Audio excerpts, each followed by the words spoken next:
বন্ধুরা, তোমরা কেমন আছো? আশা করি ভালো আছো। আর আমিও খুব ভালো আছি। তোমাদের জন্য নতুন একটা ভিডিও নিয়ে চলে এসেছি। তো এই ভিডিওটা হলো অনেক দিন আগেকার চড়ক উৎসবের। এইটা হলো আমার ননদের শ্বশুরবাড়ি যেখানে, সেখানে এই চড়ক পুজো হয়েছিল, তো সেখানকার ভিডিও। তো তোমাদের সাথে সেটাই শেয়ার করতে চলেছি। সম্পূর্ণ ভিডিও একদম, মানে কোনো ভয়েস ওভার দেওয়া নেই, কোনো কিছু না, সম্পূর্ণ ভিডিও একদম অরিজিনাল। তো তোমরা দেখতে থাকো, আশা করি ভালো লাগবে। তো চলো কথা না বাড়িয়ে ভিডিওটা তোমাদের সাথে শেয়ার করছি।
যা পারবেন তাকে সহযোগিতা হাত বাড়িয়ে দেবেন।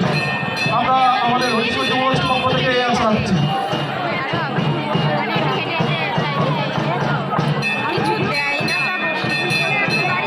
আমাদের সন্ন্যাসী জন্য যারা কষ্টের জন্য কিছু লোক যাচ্ছে, আপনারা যেটা পারবেন সন্ন্যাসীকে দেবেন, যতটা পারবেন সহযোগিতা হাত বাড়িয়ে দেবেন আমাদের সন্ন্যাসীর জন্য।